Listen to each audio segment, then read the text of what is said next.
Tuturuan ko kayo para maglagay ng pinto dito sa mga nahihirapan. Kunin yung manok at magpatuka. Ngayon, simple lang to. Simpleng tip lang to. Nagawa tayong pinto katulad dito. Ayan, diba yan? Sarap mo na, di ba? Ayun, diba? Actually, lahat yan. Yun na, lasa lang to. Pakita sa inyo. Napaka-basic lang nito. Titira tayo dito. Pakita ko sa inyo.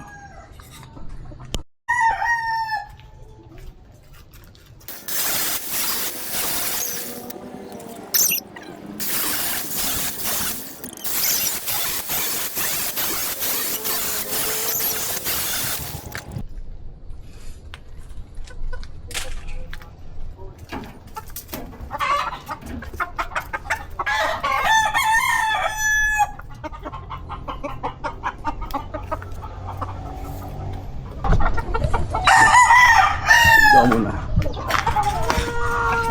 Ayan, kaya sinobra ko yan. Purpose yan. Babalikuin natin. Babalikuin para siyempre tumibay din yung welding.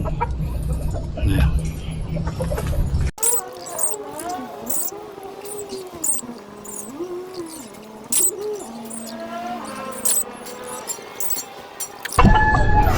Ayan. So pinto na siya. Ito may purpose yan. Ngayon kukuha tayo ng stand natin. Ito yung pinto. Ito sa ilalim to eh.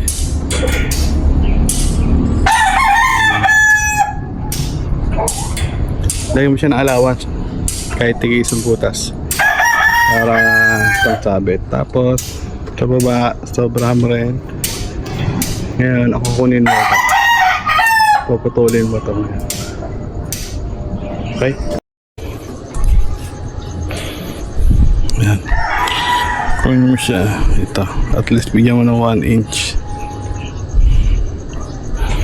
Ayan. Dito ako magpuputol. Kahit sumobra ka ng matindi, mahaba naman yung ano mo.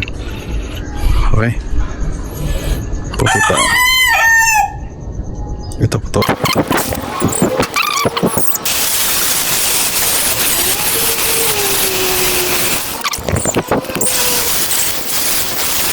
So yun na, ito na.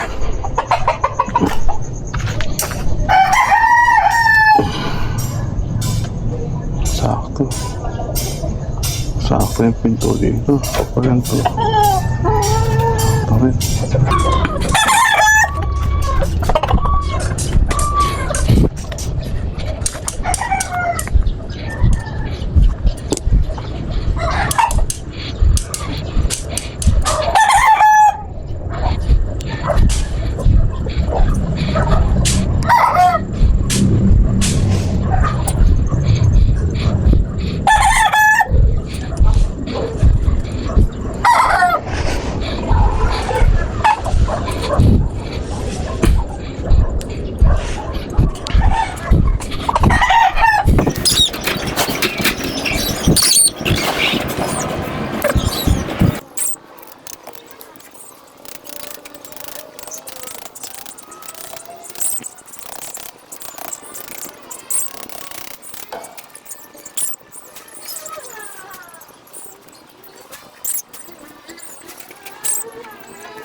Pinto na.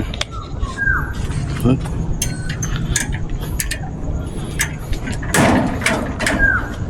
Hindi ka na bibili ng square pen. Clip na lang yan dito.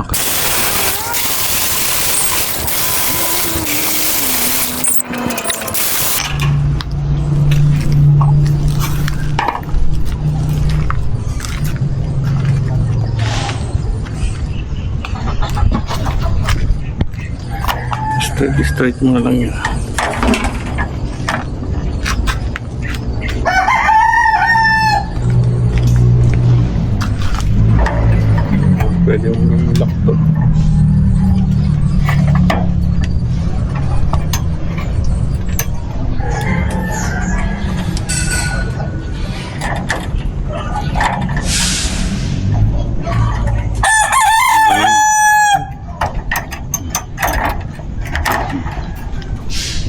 Lock.